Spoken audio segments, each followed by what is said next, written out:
Sunday grind.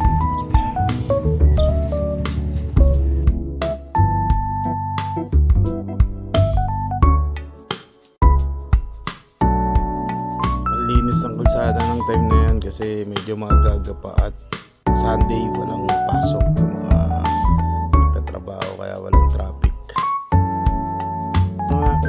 Ito, nandito na ako sa Anyana Road papuntang Tansa, pauwi sa amin.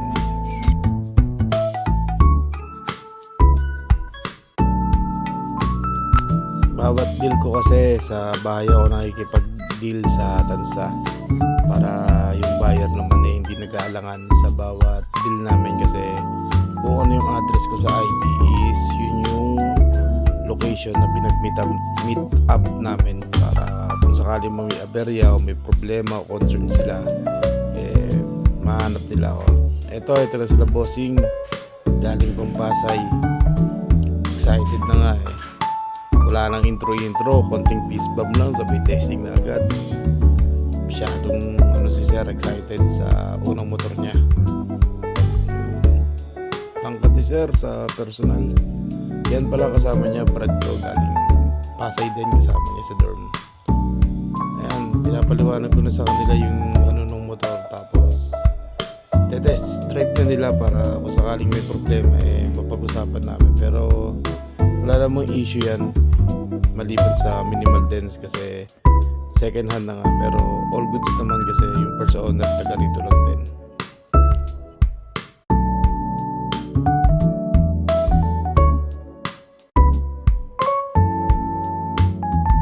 Ayan si bossing medyo nahiya pa pero first time kaya sinakyan niya na yan. Di pa nga mapapa-start yan kasi first time niya, hindi niya alam na pag naka side stand is hindi gagana gawa ng sensor.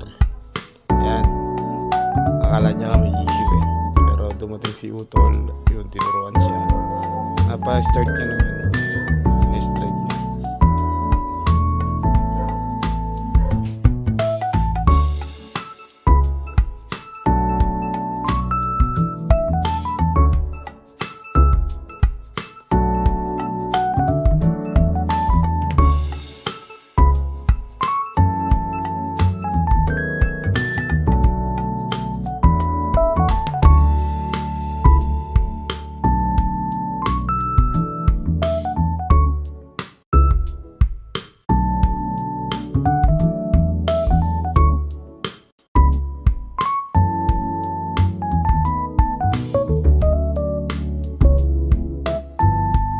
At ayan, tinesting ng brad ko at mekaniko rin yan.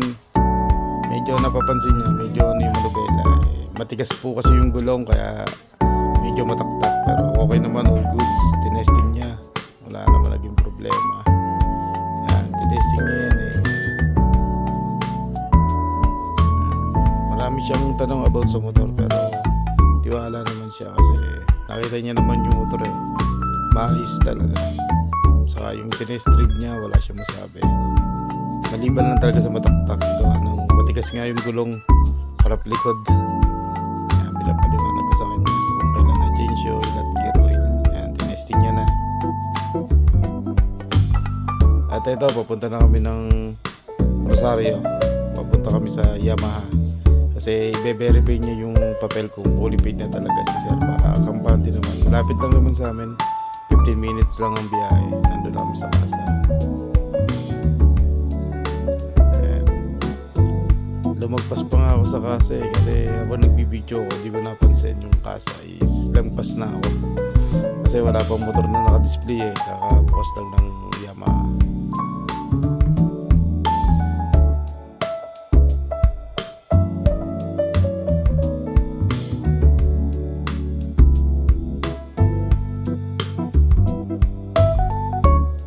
Napasarap ang pagdadrive ko, talagang lumampas ako sa kasa niyan. Nasa na ako niyan Emilus, gumilid ako sa Emilus, tapos napansin ko parang papunta na ng bahay ng Rosario ito kaya huminto na ako, tapos bumalik. Medyo napasarap sa pagdadrive, wala tayong magagawa. And mabuti na lang talaga at mapagbigay yung tricycle at tayo ay nakaikot agad. Saka wala talagang medyo sasakyan ko Sunday holiday. Walang mga pasok. Konti lang naman na nilampas kaya nakabalik agad kami, pero kakabukas lang ng kasa, buti na lang kilala natin yung tao sa loob kaya pinapasok tayo kahit wala pa sa open hours. Yamaha Rosario.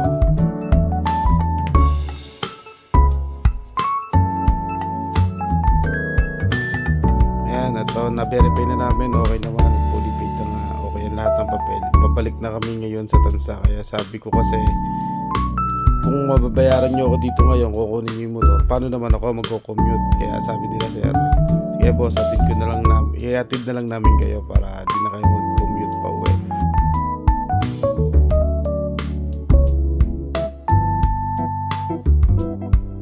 Paspas si sir nyan kasi may motorcade pa sila nyan tanghali, kaya talagang hinapit niya magpapatakbo papuntang Tansa.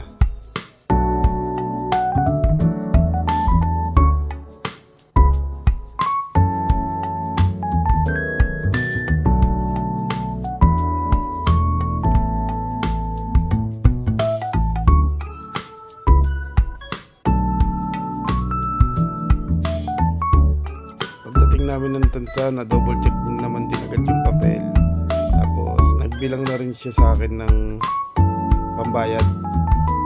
Ayan, nagmamadali na kasi sila kasi abutin sila ng lakad nila. Binayaran nila ako kagad, tapos yun, nagpicture kami, then acknowledgement letter.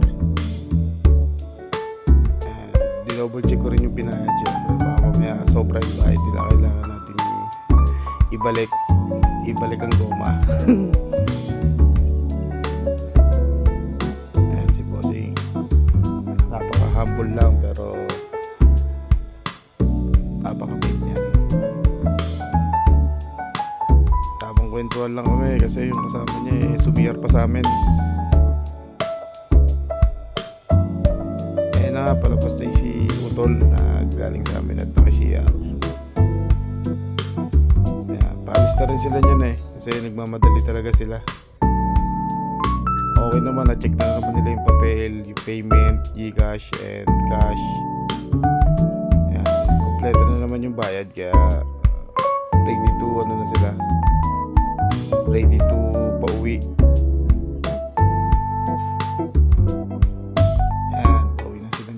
Pares pala sila ng Aerox couple, kaya nagustuhan din ni sir.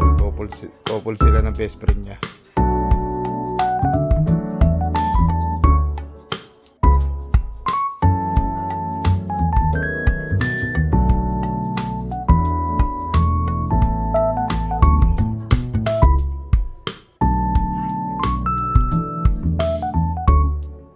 Ayan boss, thank you, iingat sa pauwi.